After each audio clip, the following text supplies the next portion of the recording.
بسم الله الرحمن الرحيم نحمده ونصلي على رسوله الكريم رب اشرح لي صدري ويسر لي أمري واحلل عقدة من لساني يفقه قولي سبحانك لا علم لنا إلا ما علمتنا إنك أنت العليم الحكيم وتب علينا إنك أنت التواب الرحيم. Yesterday the last hadith that we covered was a hadith from Bukhari and Muslim, in which Rasulullah sallallahu alayhi wa sallam said, لَيْسَ الْغِنَىٰ عَنْ كَسْرَةِ الْعَرَضِ. A person is not rich through an abundance of possessions, وَلَكِنَّ الْغِنَىٰ غِنَى النَّفْسِ. They are rich when they have the richness of the heart. There's one poem of Hazrat Ali radiallahu anh that's beautiful, that's related to this, that's written in the commentary of this. And what did he say? He said, رَضِينَا قِسْمَةَ الْجَبَّارِ فِينَا لَنَا عِلْمٌ وَلِلْأَعْدَاءِ مَالُ فَإِنَّ الْمَالَ يَفْنَى عَنْ قَرِيبٍ وَإِنَّ الْعِلْمَ يَبْقَى لَا يَزَالُ. He said that we are pleased with Allah subhanahu wa ta'ala's apportionment for us. We have knowledge and enemies have wealth. And wealth will come to an end very soon and knowledge will continuously remain. Khair, we move to the next chapter, Al-Faslu Thani an Abi Hurairah radiyallahu an. Fasl Thani. I told you guys at the beginning of this Mishkat, what does Fasl Thani mean? What is the second section in each chapter of Mishkat? What is it? What's the significance of it? Not the first two. So remember, Mishkat, he took an old book which was called Masabih, he just reorganized it, right? To make it easier for people to benefit from. What happened? What did Khatib Tabrizi do in his reorganization? Number one, he mentioned which Sahaba narrated the hadith. That Allama Baghawi did not do in the original book. Number two, he mentioned what the source of the hadith was. Allama Baghawi is a great muhaddis, so he didn't mention that. But now he mentioned the source. The third thing that he did was he divided each chapter into three sections. First section, Al-Fasl Al-Awwal, only hadith from Bukhari Muslim. Second section, all other hadiths that Allama Baghawi brought in that chapter that were from sources other than Bukhari and Muslim. And then he added a third section. In the third section, he brought other ahadiths that he felt were relevant to the subject that Allama Baghawi had not brought in the original book, which is called Masabih. So now we're going to the ahadiths that Allama Baghawi brought in Masabih from books other than Bukhari and Muslim. These ahadiths are probably the famous ones that a lot of times we have heard. Okay, An Abi Hurairah radiyallahu anhu qala qala Rasulullah sallallahu alayhi wa sallam. Rasulullah sallallahu alayhi wa sallam said, مَنْ يَأْخُذُ عَنِّي هَؤُلَاءِ الْكَلِمَاتِ فَيَعْمَلَ بِهِنَّ أَوْ يُعَلِّمَ مَنْ يَعْمَلَ بِهِنَّ. Rasulullah sallallahu alayhi wa sallam said to the Sahaba, who is there that will take these words from me and then act upon them or teach others to act upon them? At times Rasulullah sallallahu alayhi wa sallam, he would, in essence, like really like the word that comes in Bukhari Sharif, like Nabi sallallahu alayhi wa sallam would take bay'ah from some Sahabis about certain things. Not for jihad, not for Islam. For certain things he would take like bay'ah from them. Like, do this, you're basically like my murid in this thing and you have to follow me in this. Which Sahabi will take it? So for example, Huzaifa radiallahu an or Abu Dharr radiallahu an, Nabi sallallahu alayhi wa sallam made them take a special bay'ah after other things, saying that you'll never ask anyone for anything, right? Or that you'll never ask anybody for anything.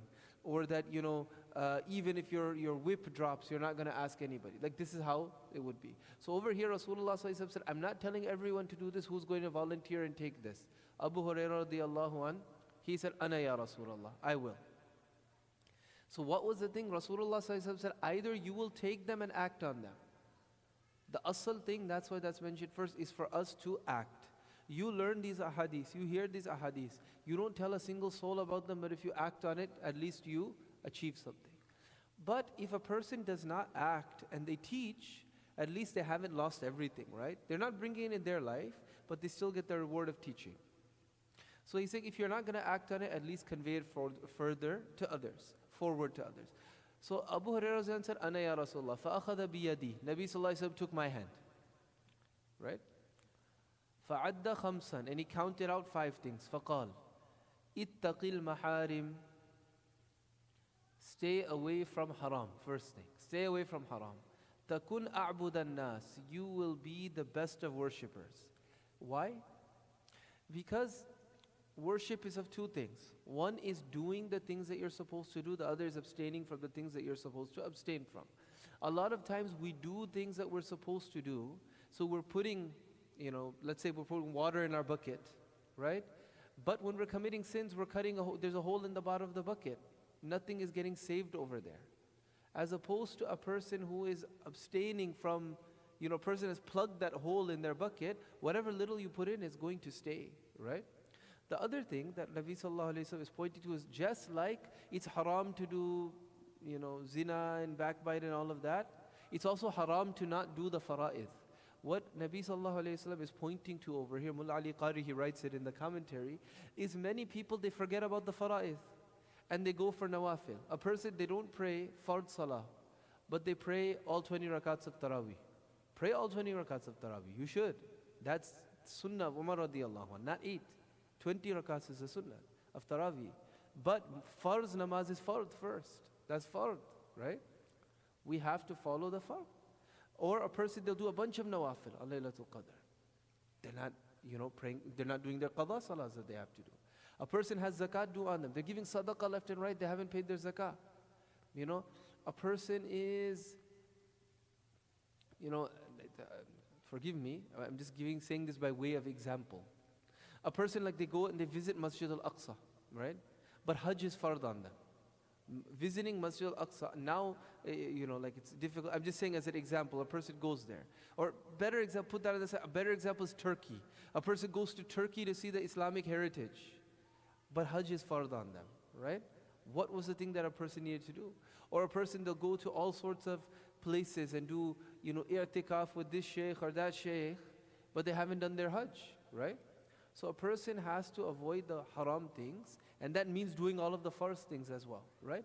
The extra things, they're bonus. But if Nabi Sallallahu Alaihi Wasallam is saying, stay away from the haram things, takun a'budan nas, you'll be the best of worshippers. Number 2, warada bima qasamallahu lak takun aghnan nas. Be pleased with that which Allah subhanahu wa ta'ala has given you, a portion for you, you'll be the richest of people. Because you won't need anyone after that. This is the famous commentary of Mishkat called Mirqat by Mullah Ali Qari rahmatullahi alayhi. So he has very beautiful points in there. He said that a person asked Abul Hasan Ash-Shadhili rahimahullah ta'ala about kimia, how to turn regular things into gold. He said, hiya kalimatan, it's two things. Itrahil khalqa an nazrik, throw away the creation from your eyes, don't think about them. Waqta' ta'maka anillahi ay yu'tiyaka ghayra ma qassama lak. And to stop hoping in Allah that He'll give you something other than He's a portion for you. He said, then everything will turn into gold for you. And Abdul Qadir Jilani rahmatullahi alayhi, he said, no, that whatever Allah has determined for you, it will not miss you even if you stop asking for it. And what Allah has not apportioned for you, it won't reach you no matter how greedy you are, no matter how hard you work for it. فَاصْبِرْ وَالْزِمِ الْحَالِ وَارْضَ بِهِ لِيُرْضَى عَنْكَ ذُو الْجَلَالِ. Right? He says that be patient with whatever condition that you're in and be happy with it so that Allah subhanahu wa ta'ala will be happy. The next advice Rasulullah sallallahu alaihi wasallam gave is وَأَحْسِنْ إِلَى جَارِكَ تَكُمْ مُؤْمِنًا. Be good to your neighbor, be excellent to your neighbor, you will be a believer. Allah doesn't say to your Muslim neighbor. How many of our neighbors do we know their names? Do we know when something good happens to them or bad? There are people from us that they do, and others we don't give them time of day. Right now it's Ramadan. How many times has good food been cooked in your house? How many times have we given it to our neighbors? Yeah, we go and we deliver it to all of our Muslim friends, but are we giving our non-Muslim neighbors the food that we're cooking at our house? That would be a great da'wah right there. That this is a month for us in which we fast. We fast all day, at night we eat really good food. We wanted to share some of it with you. وَأَحِبَّ لِلنَّاسِ Imam Ahmad bin Hanbal rahmatullahi alayhi, when he lived in Baghdad, they had cookie cutter type houses. All of the houses were the same, right? So the house, like the market price was like 10,000. And his neighbor was selling the house for 20,000. Somebody said, how could you sell this house for 20,000? He said, the house is 10, his neighbor was Jewish, he wasn't Muslim. He said the house is 10,000 and the neighbor is worth 10,000 as well. Imam Ahmad bin Hanbal. Okay, وَأَحِبَّ لِلنَّاسِ مَا تُحِبُّ لِنَفْسِكَ تَكُنْ مُسْلِمًا. And love for people what you love for yourself, takun muslima. You will be a believer then. You will be a Muslim then. Want for others what you want for yourself. And so this means that we want iman for the kuffar and we want tawbah for the people that are committing sins. We don't just say, oh, he's committing sins, he's off track, may Allah punish him. We want Allah to forgive us. أَلَا تُحِبُّونَ أَن يَغْفِرَ اللَّهُ لَكُمْ. Don't you want Allah to forgive you? So we should want sinners to also make tawbah and forgive. Then he says, وَلَا تُكْسِرُ الضِّحْكَ. And do not be abundant in laughter. فَإِنَّ كَثْرَةَ الضِّحْكِ تُمِيتَ الْقَلْبِ. Laughing a lot, it kills the soul. Because laughing usually it makes a person ghafil, and a person forget about Allah subhanahu wa ta'ala. رواه أحمد والترمذي وقال هذا حديث غريب. Imam Tirmizi, Imam Ahmad, they narrate this hadith. I will just add one thing though about laughing. You have to also look at what is the purpose in a person laughing. Sometimes it talks, right? We'll say jokes, we'll make people laugh. But I could say, and people have told me that when you say something that people, they'll remember that. They'll remember the point over there. So it's also the niyat. One thing is a person is just looking for funny things, just to laugh. But if you're saying something funny with the purpose that it will help the thought stick in the person's mind, there's no problem. In Basra, there were two big scholars. There was Hassan Basri rahmatullahi alayh, and there was Imam Dhahak. Dhahak means the one who's a big laugher, the one who laughs a lot. The reason he was named that is, when he was born, for whatever reason, these back teeth, they had already started coming in, and they're called the dawahik, the teeth that you see when a person smiles, right? Teeth. So Imam Dhahak, rahimahullah, they named him Dhahak, because even when he was born, it looked like he was laughing. So then, him and Hassan Basri, like their majalis used to be on, you go down one road, and then you go to this side and that side. Imam Hassan Basri was like a, fire and brimstone, doom and gloom. People would go to his majlis, and when they leave, they would be crying. And then other people, when the people that would go to Imam Dhahak's majlis, when they come back, they'd be laughing. Both of them are connected to Allah subhanahu wa ta'ala, right? But there's different types of people. You click with different types of people. So go where you're finding benefit. If you're like a person who doesn't like laughing, joking, then don't go to the talks of somebody who's laughing and joking, because it's gonna make, you're just gonna get upset, right? Similarly, if you're a person who's like already prone to depression, don't go to the talks of people who's always, making you pessimistic. Some people need that. Other people, they don't. So you have to figure out, right? What works for you, where you have that munasabat, right? Where you have that where you click, and then go there. Imam Dhahak, he also said that, look, I always make you laugh in the majlis, I'll make you laugh after I die as well. He said, okay. So when they were doing his ghusl, I guess they delayed doing his ghusl a little bit for whatever reason. So during the ghusl, his muscles, like they stiffened, like rigor mortis. And so what happened is his legs came up in the air. So then they tried to push him down, so he sat up, and they all started to laugh. They say, yeah, Shaykh, he made us laugh even after dying. But look, there's a time for laughing as well. Nabi sallallahu alaihi wasallam would do that. He said, don't laugh so much. There was one sahabi named Nu'ayman radiyallahu anhu. Have you heard about him? He was sahabi, always known for joking.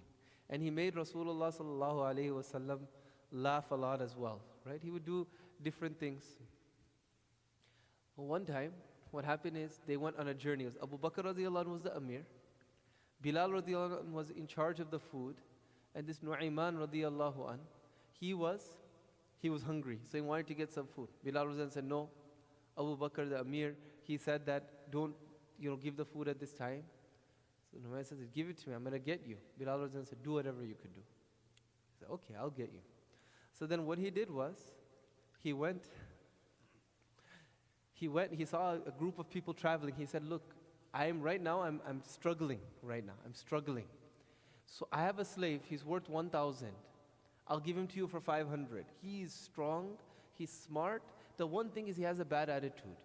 So he's over there, just go and take him. What he's going to do is, he has this attitude, so he's going to tell you, I'm not a slave. Just ignore him and take him. So they went, They gave him 500 dinars. They went to take Bilal radiallahu anh. Bilal radiallahu anh, he said, I'm not a slave. What are you talking? Abu Bakr radiallahu anh freed me. They said, we knew you're like this. Come with us. They took him with him. When Abu Bakr radiallahu anh came back, Abu Bakr was so upset. So that he went, they took the money, they got Bilal radiallahu anh back. But then they said, Nabi sallallahu alayhi wasallam, whenever he would see Nu'ayman radiallahu anh and Bilal radiallahu anh, he would laugh, he would smile. There was another Sahabi, Abdullah bin Rawaha radiallahu anh. This one, he had his wife. She was very ill-tempered. That's how she was. And he had a slave. We could just say wife for our purposes, so you could understand, right? So then what happened was, one night, he snuck out from the place he was with his wife. He went to the other wife.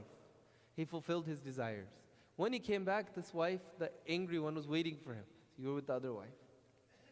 He said, no, I wasn't. So she jumped on him, and she was going to hit him. He said, I could prove to you that I wasn't with the other wife. I said, how? He said, can you recite Quran in Janabat? She said, no. He said, I'll recite Quran for you right now. And Abdullah bin Rawaha was a poet. So he came up with some lines of poetry in praise of Rasulullah sallallahu alaihi wasallam on the spot. So she apologized to him. So later he went and he told Rasulullah sallallahu alaihi wasallam. In the narrations, it says the Sahaba, they used to laugh about that incident for 1 year, right? Nabi sallallahu alaihi wasallam laughed, the Sahaba radiallahu anhu laughed. So there's time and place for things, right? Time and place for things. So may Allah subhanahu wa ta'ala give us all tawfiq. I'll mention one last thing because you're laughing, so you're staying, right? About Nu'ayman radiallahu anh. There was a blind Sahabi. They didn't have any bathrooms then. You'd have to go out. So he told Nu'ayman, take me somewhere where I could use the bathroom. So he walked around with him a long time, then he took him to the courtyard of the masjid. He said, yeah, this is an empty place. So he was about to use the bathroom, so other Sahabi, they came and they said, what are you doing? This is the bathroom. He said, I'm going to get Nu'ayman. So then what happened is, Usman radiallahu anh, he came into the masjid later on. And he's still thinking in his mind, he's telling everyone, I'm going to get Nu'ayman radiallahu anh. So then, what Nu'ayman did is he changed his voice. He went to this blind Sahabi. He said, Nu'ayman's praying over there. I'm going to give you a stick, go and hit him while he's praying. So then he took him, he said, aim right there. Usman radiallahu anh is praying, he took the stick and he hit Usman radiallahu anh. Usman radiallahu anh began to even bleed. Then this blind Sahabi got even more mad. And then Usman radiallahu anh said, leave it. Why? He said that he's from the Ashab-e Badr. And the Ashab-e Badr, whatever they do afterwards, that doesn't change their status with Allah subhanahu wa ta'ala. And so, that's just how he was. He was a joking type of person. May Allah subhanahu wa ta'ala give us all tawfiq. Wa akhiru da'wana alhamdulillahi rabbil alamin.